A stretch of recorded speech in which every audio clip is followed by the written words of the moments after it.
Party మారిన కొంతమంది మన ఎమ్మెల్యేలు మన పార్టీలో గెలిచిన కొంతమంది పోయినారు. పోయినాక సరే పోయిన వాళ్ళు పోయినామని చెప్పుకోవాలి కదా. ఏ పార్టీలు ఉన్నావా అంటే ఈ పార్టీలు ఉన్నాయని చెప్పుకోవాలి. ఇక్కడికి వస్తుంటే ఆ వీడియో చూసిన విలేకరు అడుగుతాడు, ఏ పార్టీలు ఉన్నావు సార్ నువ్వు అంటే, ఏ పార్టీలు ఉండాలనో గా పార్టీలనే ఉన్నా. ఇప్పుడు మీకు పిల్లలు ఉంటారు అందరు ఇళ్ళలో, పిల్లగాడు బయటికి పోయింది అనుకో, బయటికి పోయినాక కొద్దిగా ఆలస్యమైంది అనుకో, 9:30 10 అవుతుంది, పిల్లగాడు ఇంటికి వస్తలేడు, ఫోన్ చేసినావు, యాడున్నవరా అంటే నేను యాడు ఉండాలనో గాడినే ఉన్నాడు అనుకో. వాడు ఏమంటావు, నువ్వు దౌడమికెళ్ళడు దంపో, ఇంటికి రాగానే నువ్వు వేస్తావా లేదా, ఏమరా బాగా మాట్లాడుతున్నావు అని. ఈ అతి తెలివితేటలు ఇలా చూస్తున్నాం. కొత్త విచిత్రమైన 20 నెలల్లో విచిత్రమైన అనుభవాలు. ఇప్పుడు రాష్ట్రంలో 10 ఏళ్ళ బుడ్డ పొలగాన్ని పట్టుకొని అడిగినా, తమ్మి కాలే ఆదాయ ఇవాళ ఏ పార్టీలో ఉన్నాడంటే ఏం చెప్తారు, కాంగ్రెస్ అని చెప్తారు. కానీ స్పీకర్కి అర్థమవుతలేదు, మీ వికారాబాద్ ఎమ్మెల్యే గారికి మాత్రం ఆయన ఏ పార్టీలో ఉన్నాడో శోధించి పరిశోధించి మళ్ళీ ఎంక్వైరీ పెట్టి చెప్తారట. ఇంకా విచిత్రం నేను చూస్తా ఉన్నా, అంటే రేవంత్ రెడ్డి గారి పరిపాలన వచ్చినాక, కాంగ్రెస్ పరిపాలన వచ్చినాక అనుభవాలు ఎంత తమాషాగా ఉన్నాయంటే, పాపము ఆ ఎమ్మెల్యేల పరిస్థితి 10 మంది పోయినోళ్ళు ఎట్ట తయారైందంటే, అయ్యా మీరు ఏ పార్టీలో ఉన్నారంటే సుప్రీంకోర్టులోనేమో మేము బీఆర్ఎస్లోనే ఉన్నాం, కేసీఆర్ నాయకత్వంలో ఉన్నామని అక్కడ రాస్తాను. మరి నువ్వు కండువా కప్పుకున్నావు కదా అంటే, ఏ దేవుని కండువా, అది కాంగ్రెస్ కండువా కాదు, ముఖ్యమంత్రి గారు బాగా దేవుడు అంటే ప్రేమ, అందుకే మాకు దేవుని కండువా కప్పిండు. ఇట్లా విచిత్రమైన ఒక పరిస్థితి గత 20 నెలలుగా హైదరాబాద్కి వెళ్ళి మొదలు పెడితే కింద ఉండే ఒక చిన్న పల్లెటూరు దాకా అదే పరిస్థితి కనబడతా ఉన్నది. చాలా గమ్మత్తైన పరిస్థితి. ఒక ముఖ్యమంత్రి ఎట్లా ఉండాలో, రాష్ట్రానికి ఎట్లా నాయకత్వం వహించాలో, ఎంత అద్భుతంగా పనిచేయచ్చో భారతదేశానికి చూపెట్టింది మన నాయకుడు కేసీఆర్ గారు. కానీ ఒక ముఖ్యమంత్రి ఎట్లా ఉండొద్దో, ఎట్లాంటి మాటలు మాట్లాడొద్దో, ఎటువంటి పనులు చేయొద్దో చూపెడుతున్నది రేవంత్ రెడ్డి గారు. నాకు తెలియక అడుగుతా, ఇప్పుడు ఇక్కడ ఇంతమంది వచ్చారు మీరు పరిగికెళ్ళి, లోపల చాలామందికి చాలా కష్టాలు ఉంటాయి. ఇప్పుడు కొద్దిగా సురేందర్ బయటపడ్డాడు, మల్లేష్ బయటపడ్డాడు, కొంత కష్టం గిట్లున్నది గట్లున్నది అని చెప్పారు. కానీ కడుపులో ఏమున్నా, ఆఖరికి జేబులో పైసలు లేకపోయినా, బాగా అప్పులున్నా, ఒక్కొక్కరి మీ నెత్తి మీద 50 లక్షల కోటి రూపాయలు అప్పున్నా, లోపల బనీని చినిగిపోయినా, బనీని పొక్కలు పడ్డా, బయటికి మాత్రం కడకంగి కద్దరంగి వేసుకొని హై షాన్ మే ఫరక్ నియానా అని చెప్పి బయట తిరుగుతాం. అంతేనా? అట్లే ఉంటామా లేదా? ఎందుకంటే అట్లా ఉంటేనే మళ్ళీ ఎవడన్నా పైసలు ఇచ్చి ఇస్తాడు, లేకపోతే ఎవడిస్తాడు అప్పు, మళ్ళీ ఎవడు ఇయ్యాడు కదా. కానీ రేవంత్ రెడ్డి కథ ఎట్లుంది, నేను ఢిల్లీకి పోతే నాకు అపాయింట్మెంట్ ఇస్తలేరు, నేను దెబ్బన చెప్పులు ఎత్తుకపోతేనేమో అపాయింట్మెంట్ ఇస్తలేరు, ఎవడన్నా చెప్తాడు ఎట్లా ముఖ్యమంత్రి? ఈ విచిత్రం. ఇప్పుడు దబ్బన ఒక మాట అనుకో, నేను మహేష్ రెడ్డి అన్న దగ్గర అప్పు తీసుకున్నా, ఎంతో 1 లక్ష రూపాయలు అప్పు తీసుకున్నా అనుకో. తీసుకొని మహేష్ అన్న నాకు బాగా కష్టం ఉందే, జరా ఒక నెల రోజులు ఇస్తా అని చెప్పిన. మరి నేను నెల రోజులు నాకు వెళ్ళలేదు, నేను ఇయ్యలే. 2 నెలలు అయింది ఇయ్యలే, 6 నెలలు అయింది ఇయ్యలే. మహేష్ అని నువ్వుకుంటాడా? ఏమాయబాయి నువ్వు చెప్తివి, మస్తుగా చెప్తివి, ఇస్తలేవు, ఏం సంగతి అడుగుతాడా? అడగడా? నెల రోజుల్లో నేనే చెప్తి. మరి 6 నెలలు అయిపోయాయి, అడిగింది అనుకో, ఇక నేను ఏం చేయాలి? నిజానికైతే నిజాయితీ ఉన్నోన్నైతే, అరే 1 లక్ష వెళ్తలేవే, 50,000 వెళ్తున్నాయి, 50,000 ఇస్తా, ఇంకో 50,000 మళ్ళీ ఇస్తానా, ఇక మిత్తి మాఫ్ చేయరని దండం పెడతా అని బతిమలు ఆడుకోవాలి. కానీ ఇవాళ రేవంత్ రెడ్డి కథ ఎట్లుంది? ఏమైనా 100 రోజులలో గ్యారంటీని అమలు చేస్తా అన్నావు, అందరికి అన్నీ ఇస్తా అన్నావు, మరి వీళ్ళు ఇస్తలేవేందా అంటే ఏమంటున్నారు? ఎరికేనా ఏం చెప్తారా? నన్ను కోసుక తింటారా? ఏం చెప్తారు నన్ను మీరు? కోసుక తింటారా? కోసుక తినేందుకు నువ్వు ఏమైనా సేపువా, మామిడికాయవా, ఏంటిది నువ్వు? అరే ఇట్లుంటుందా ఎక్కడైనా? ముఖ్యమంత్రి అనేటోడు నేను ఇక్కడ లంకె బిందెలు ఉంటాయి అనుకొని వచ్చిన. ఏం మాటలు అవి, ఏం అసలు మాకే పరిశాన్ ఉంది.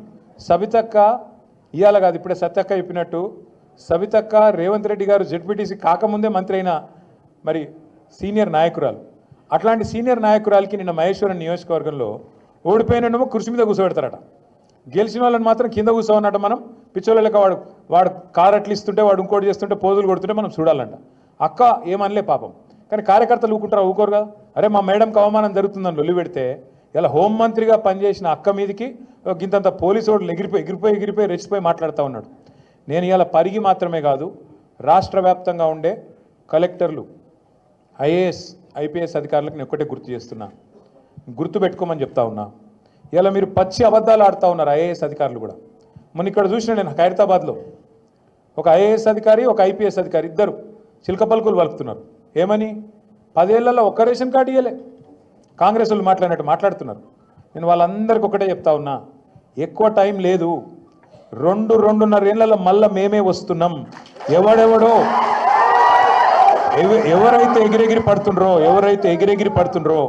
ఎవరైతే అతి చేస్తుండ్రో, ఎవరైతే రేవంత్ రెడ్డి కంటే ఎక్స్ట్రాలు చేస్తున్నారో వాళ్ళందరికీ నేను ఒకటే మాట చెప్తున్నా.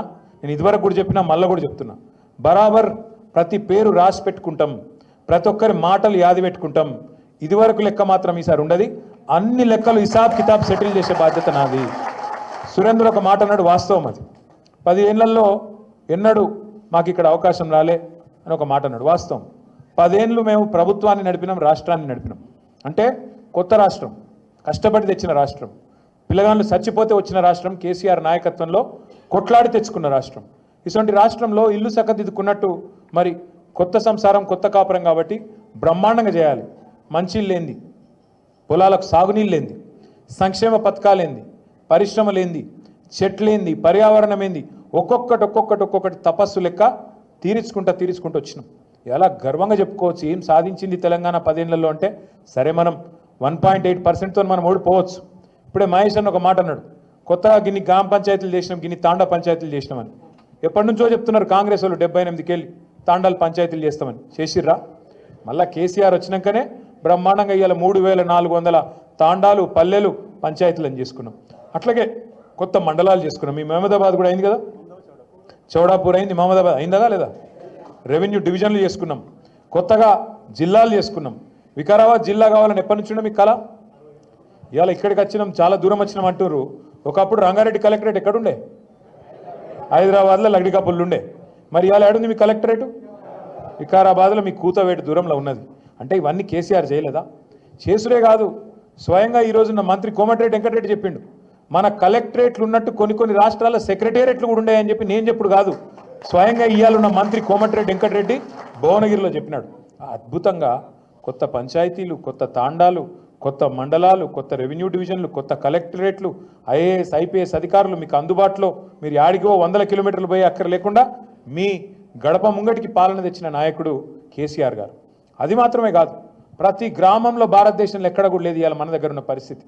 నర్సరీలు, పల్లె ప్రకృతి వనాలు, ఇంటి ముంగట నల్ల, అట్లాగే బ్రహ్మాండంగా ప్రతి ఊళ్ళో ఒక రైతు వేదిక, ప్రతి ఊరిలో ఇవాళ ప్రకృతి వనంతో పాటు డంపింగ్ యార్డు, అట్లాగే శ్మశాన వాటిక, వైకుంఠధామం ఎక్కడ ఉన్నాయా భారతదేశంలో? ఎవరన్నా ముఖ్యమంత్రికి ఇంత సూక్ష్మంగా ఆలోచించినోడు ఉన్నాడా?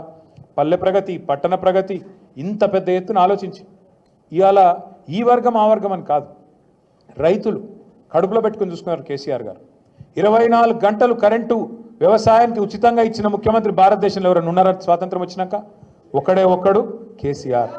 73,000 కోట్ల రూపాయలు రైతుల ఖాతాల్లో 11 విడతల్లో జమ చేసిన నాయకులు ఇంకెవరైనా ఉన్నారా భారతదేశంలో ఇప్పటి వరకు?